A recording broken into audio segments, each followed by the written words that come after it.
4.7 million years ago, the Earth was alive with danger. Towering predators ruled the land, giant snakes slithered through the grass, and shadows of saber-toothed hunters moved silently in the night. Yet somewhere in the savannas of Africa, tiny bands of our earliest ancestors began a fight for survival. They were not strong. They were not fast. They had no claws, no armor, no venom. But they had something new: curiosity, hands that could shape the world, and minds that began to think differently. This is their story. The dawn of survival, the fragile beginning of humanity. Scene 1, the harsh world of 4.7 million years ago. The African savanna was both paradise and prison. Wide golden grasslands stretched 4 miles, broken by thorny trees and hidden watering holes. Every sound carried meaning. The distant rumble of elephants, the screech of vultures, the sudden silence that meant predators were near. For early humans, life was not about comfort. It was about endurance. Every day was a gamble between hunger and death. Food was scarce, and most of what they could eat was already claimed by stronger, faster animals. Large cats like Dinophilis stalked the shadows, ambushing prey with terrifying precision. Hyenas crushed bones with jaws stronger than any lion today, and lurking near rivers, crocodiles waited with cold patience for anything careless enough to drink. Yet, despite these odds, early humans did not vanish. They adapted. Scene 2. First steps in survival. Our ancestors of this time, closer to Australopithecus than to modern humans, were small, standing little more than 4 feet tall. They walked upright, but were still at home in the trees. With long arms, they could climb to safety, and with sharp eyes, they scanned constantly for danger. But survival demanded more than fear. It demanded strategy. When the scorching sun rose, they searched for roots, tubers, and berries. These early gatherers carried no baskets, no tools, only what they could hold in their hands or carry in their mouths. Still, every discovery was knowledge. Which plants nourished, which poisoned, which healed. And in this fragile memory, humanity's first science was born. The science of gathering. Scene 3. The threat of predators.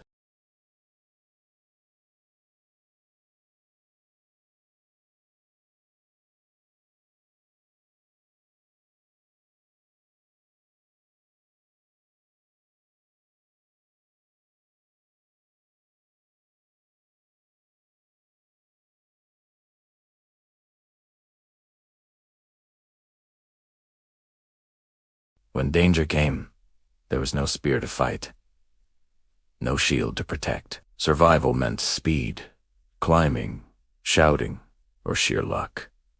And yet, sometimes they chose to stay and defend. It was here, in this relentless tension, that the instinct to protect the young, even at the risk of death, became part of our story. Scene 4. The first tools of necessity. At first, survival was barehanded, but necessity forced innovation. A broken branch became a club. A sharp rock became a knife. These were not yet the crafted tools of Homo habilis, but they were beginnings. Moments where desperation turned into creativity. Picture an ancestor crouched beside a carcass left by lions. The big cats had fed and gone, leaving scraps of flesh clinging to bone. With nothing but fingers, it was impossible. But with a jagged stone, marrow could be cracked, fat scraped away, and meat pulled free. Each small victory fed more than the stomach. It fed the mind. It whispered, "The world can be changed." Scene 5. Fire without flame at this time. Fire was not yet theirs to command, but they knew of it. Storms brought lightning that set trees ablaze. Wildfires raged, terrifying yet mesmerizing. Smoke meant both danger and opportunity. Those who dared crept close after the flames had passed, finding roasted nuts, seeds, and even animals left behind. The taste was different, softer, easier to chew. Their bodies learned, their minds remembered. Though they could not yet control fire, it became part of their imagination, a mystery, a dream. A future tool that would one day change everything. Scene 6. The bond of the group alone. No human ancestor could survive, but together they formed tribes. Small, fragile, yet powerful through unity. In the evening, as the sky bled into crimson and predators stirred, they gathered in circles. They huddled close, children at the center, adults forming the shield. Their voices rose in cries, chants, and warning calls. Primitive sounds that still carried meaning. This was the beginning of language, not words as we know them, but rhythm, tone, and repetition. A system that meant, stay close, danger there, food here. With communication came cooperation. With cooperation came survival. Scene 7. A world of giants. The land they lived in was not empty. It was ruled by giants. 3-meter-tall elephants roamed in herds, their tusks curved like ivory scythes. Massive antelope leapt through grass taller than men, and at the edges of rivers, crocodiles as long as cars lurked silently. Every movement was a negotiation with nature. To drink meant risking ambush. To climb meant risking falls. To explore meant risking death. But in those risks lay rewards. Water, food, knowledge. Step by step, they learned. Scene 8. The legacy of survival. As the sun sat on another day 4.7 million years ago, a small band of humans found safety in the trees. Their stomachs were not full, but they were alive. They did not know it, but each day of survival was a victory for the future. Every choice, every risk, every fragment of knowledge passed down to children would echo across millennia. They were not yet masters of their world, but they were survivors, and survival was the seed of everything that would follow. The story of humanity begins not with kings or empires, but with fragile lives clinging to survival. Tomorrow, new dangers would come. New predators would hunt. New lessons would be learned, and slowly, through struggle and sacrifice, our ancestors would take their first steps toward becoming human.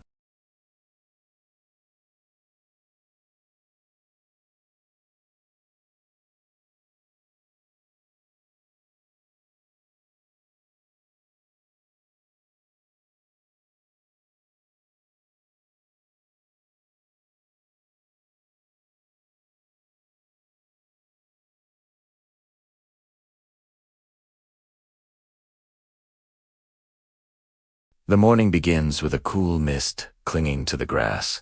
Birds shriek from the treetops, and in the distance, the low rumble of a predator echoes across the land. Our ancestors stir. They stretch long limbs, their backs stiffed from sleeping in the branches. Infants cry softly, hungry already. Adults glance around nervously, scanning for movement in the shadows. Every morning is the same question. Where will we find food? Where will we find water? And how will we survive the predators that also awaken with the dawn? Scene 10. The search for food hunger is the most powerful teacher. It forces risk. It drives courage. One group moves into the open grasslands, searching for tubers and roots. They prod the ground with sticks, pulling at the soil, hoping to find something edible. Another group scans low bushes for berries. The women and children learn quickly. Bright colors often mean poison. Bitter tastes bring sickness. But certain roots, hard, fibrous, tasteless, bring strength to endure another day. Nearby, vultures circle in the sky. Their presence means death lies somewhere close. Death, but also food. Scene 11. Scavengers of the wild. Our ancestors were not yet hunters of great beasts, but they were watchers, observers, opportunists. A pride of saber-toothed cats has just finished feeding on an antelope. The air smells of blood, heavy and metallic. The predators lick their paws, their bellies swollen, before slinking back into the shadows to rest. From the trees, humans watch. They wait. They know that danger is not gone. A cat could return at any moment. But hunger drives them forward. They creep down, cautious, silent. With sharp stones in hand, they approach the carcass. Fingers claw at the meat, nails scrape against bone. A sharp rock strikes, cracking into the marrow. Fat, rich and oily, oozes out. Energy enough to keep them alive. It is dangerous. It is desperate. But it is survival. Scene 12. Predators in the shadows. But they are not the only scavengers. Ginasapiad. Their laughter, cutting through the air. Their jaws can crush bone that humans cannot. Their eyes gleam with hunger. The humans scream, shout, wave their arms. A desperate attempt to look larger than they are. For a moment, it works. The hyenas hesitate, but then one lunges forward. Chaos erupts. Humans scatter. Mothers clutch infants and run. A man slips, falling into the dust. Agena lunges.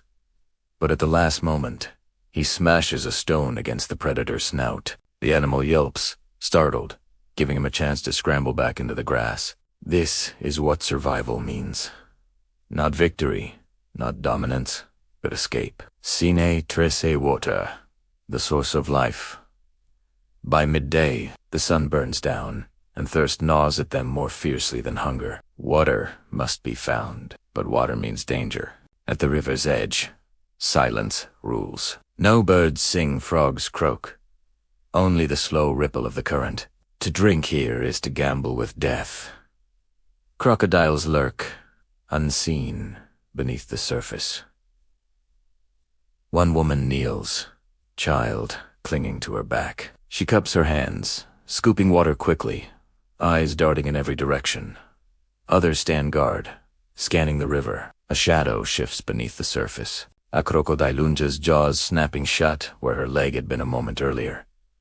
Screams erupt. The group flees, scrambling up the bank, hearts pounding. One mistake, 1 second of carelessness, and life is over. Scene 14. The role of firestorms. Sometimes, survival comes not from risk, but from disaster. Lightning strikes a dry plain, igniting a wildfire. Flames race through the grass, animals fleeing in terror. For the humans, fire is both death and opportunity. When the blaze dies, the land is littered with carcasses of creatures too slow to escape. The air smells of smoke and ash, but also of roasted meat.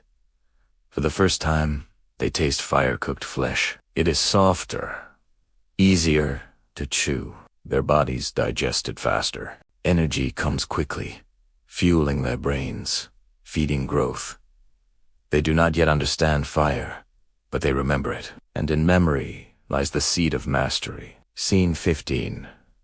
Bonds of family and tribe when night falls. Danger grows. Lepers prowl the darkness. Snakes slither silently, and hyenas gather in packs. Alone, a human is helpless. Together, they stand a chance. The group huddles close, children in the center, adults around them. Their voices rise in cries, chants, and rhythmic calls. Not words, not yet, but sound with meaning. This is how they protect one another. Not with weapons, but with unity. A circle of courage in a world of fear. Scene 16. Lessons of the day as the stars spread across the sky. Another day is ended. They have survived hunger, thirst, predators, and fire. Tomorrow, the dangers will come again. But every day teaches something new. Which plants can be eaten, which rivers are safe, which predators can be scared away with noise and stones. Each lesson is passed to the children. Each memory becomes tradition, and tradition becomes the first chapter of human culture. Closing for Part 2. 4.7 million years ago, our ancestors were not hunters of lions or masters of fire. They were fragile beings, scraping survival from a world that wanted them gone. Yet every root they dug, every carcass they scavenged, every child they defended, all of it built the foundation of what we are today. Because survival, even without strength, is still victory. And each victory carved the path forward, one step at a time. The savannah sleeps beneath a blanket of stars. Hyenas laugh in the distance, and the wind whispers through the tall grass. But within the trees, a small band of humans endures. They have no claws, no fangs, no wings, Their only defense is each other. Yet within them lies something unseen, something no predator could match. The beginnings of thought, memory, and imagination. This is where survival begins to become destiny. At dawn, hunger once again commands their steps. But today, something changes. A group moves quietly, watching a herd of gazelles grazing in the open field. The animals are faster, stronger, untouchable. For millions of years, humans had been scavengers, eating only what was left behind. But now, they begin to imagine something different. One man throws a stone. It misses. But the herd scatters, panicked. Another stone follows, striking a young gazelle on the leg. The animal limps. The humans give chase. They cannot outrun the gazelle, but they do not stop. They follow 4 hours, under the blazing sun, until the animal weakens, collapses, and dies. For the first time, the prey is theirs.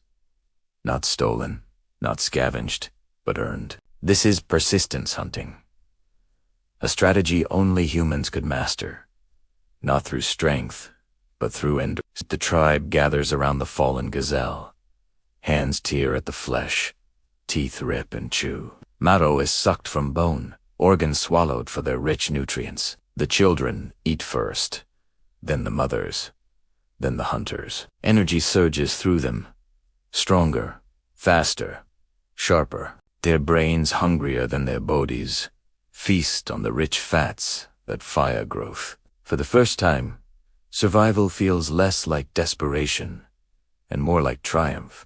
But triumph is never without danger. The scent of blood draws predators. A leopard, sleek and silent, creeps through the grass. Its golden eyes fix on the smallest child at the edge of the group. The humans scream. They hurl stones, raise sticks, their voices fierce and united. For a moment, the leopard hesitates. Then it lunges. Charles erupts. The beast claws at the nearest hunter, slashing deep into his shoulder. Blood pours. He collapses. Others rush forward, striking with rocks, screaming in rage. The leopard, startled by the storm of noise and fury, leaps away into the night. The hunter lies bleeding. The group gathers around him. They press hands against the wound, lick the blood to clean it, bind it with leaves. They do not know medicine, but they know loyalty. For the first time, survival is not just individual. It is Sared. As night falls again, the tribe remains restless. The leopard may return, but instead of fleeing into the trees, they do something new. They take turns. Some sleep. Others keep watch. Their eyes scan the darkness, ears straining for every sound. This is the birth of vigilance, of strategy. The first organized defense. Days later, the sky opens with a storm. Lightning splits a tree. Fire spreads through the dry grass. The humans flee at first, terrified of the flames that devour everything in their path. But when the fire dies, something remains. A glowing branch, still alight, smoldering with heat. A woman picks it up, waving it through the air. The flames leap brighter. The others gasp. They bring the fire back to their shelter. The smoke drives insects away. The heat keeps the cold night at bay. Predators circle, but do not approach. For the first time, the humans sit in the light. They taste cooked meat again, softer, richer, easier to eat. They watch the sparks rise into the sky, and something awakens inside them. This is no longer just survival. This is power. And around the fire, voices rise, not just screams of fear or cries of warning, but sounds with rhythm, with intent. Grunts, hums, and chants become more than noise. They carry meaning. Come, stay, danger, food. Children mimic. Adults repeat. Slowly, the first fragments of language emerge. The fire becomes more than warmth. It becomes a gathering place. And around it, the first stories are told. As the days turn 2 weeks, and weeks 2 seasons, the humans change. They are still fragile, still hunted, but their unity grows stronger. They share food, they protect the weak, they teach the young. Mothers no longer raise children alone. The tribe raises them together. Fathers no longer hunt for themselves. They hunt for all. This is the birth of community, of kinship. Alone, they are prey.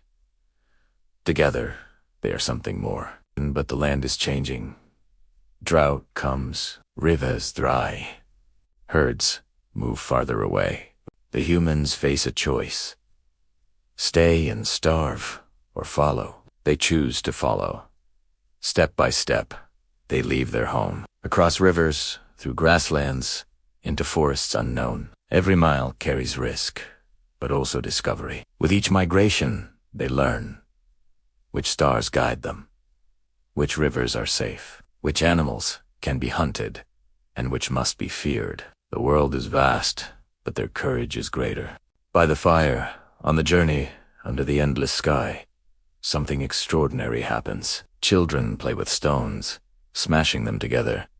A shard breaks loose, sharp, jagged, deadly. The child cuts his hand, cries out, but an elder sees, picks up the shard, and slices through the hide of a dead animal with ease. The first stone tool. It is simple, primitive, yet it marks a boundary no predator could ever cross. For the first time, humans shape the world around them, not just endure it. Scene 26.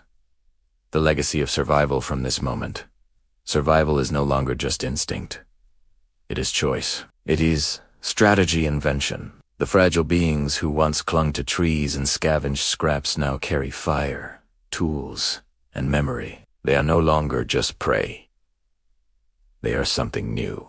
The first humans. 4.5 million years ago, our ancestors stood on the edge of extinction every day. Te were weak. They were hunted. Te were feu. But they endured. Through courage, through unity, through the spark of imagination, they turned survival into strength. And in their struggle lies the beginning of us all. Because the story of humanity did not begin with empires or cities or kings. It began with survival, in the firelight, beneath the stars, on the endless African plain.